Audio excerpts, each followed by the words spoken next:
challenge when it comes to food equity? Food equity would mean that every school in Seattle would have decent food, and every student would have enough time to eat, to have food that they want to eat, not that they can get out. Lunch is not long enough. Lunch is not all that healthy. So to make it easier for kids to make sure that they eat, because some kids really only come here to eat, and the same as in the Rainier Beach area. They go to school just to get food. Food equity, I think, is completely non-equitable. Being in the health field, you see it time and time again. Low-income people have a harder time buying healthier food options compared to those that have more means to do so. Small little mini marts and everything, like 7-Eleven or some of the special little stores that they have, and their food is usually more expensive. People will go in there with their EBT cards and get that because they don't have access to get to other stores or what have you. But in the desert, there's just not a lot of good food. There's fast food as well, but not, so much healthy food.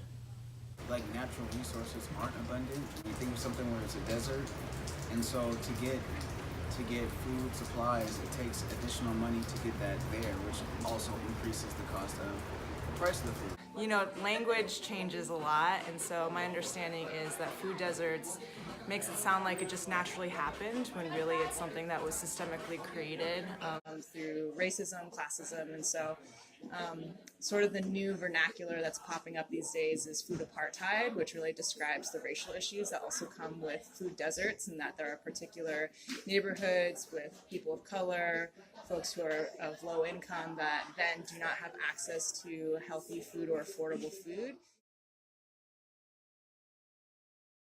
What is something that you would like to be changed in your neighborhood? Something related to the food in your neighborhood? I would like it to be affordable and fresh. I don't know why those two things have to be mutually exclusive. I think everyone should have the right to food that is organic and delicious and locally sourced. We live in Washington, which is super abundant. I have to say that they're getting exceedingly expensive. Like today, I had a quinoa veggie wrap and some blueberries, and it cost me $15. And that's the way we should eat. We should eat things that come from the earth. And it's crazy that things that come from the earth cost more than the prefabricated stuff that's easier to produce, that can sit on the shelf for years. That's the stuff that is cheaper. That's the stuff that people that don't have money buy. And that's the stuff that we know causes cancer, heart disease, all kind of other problems. So I don't think it's equal. I don't think it's fair at all. Food equity issues can cause mental health issues. They can cause weight issues, just all kind of things. And so to make sure that everyone is being fed and fed good food is really important to me.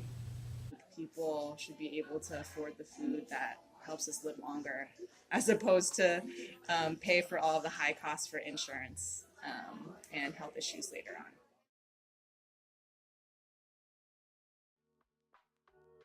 Feast is a party. Feast is a movement. Feast is a space and a place where youth can come and organize around delicious and healthy and culturally relevant food.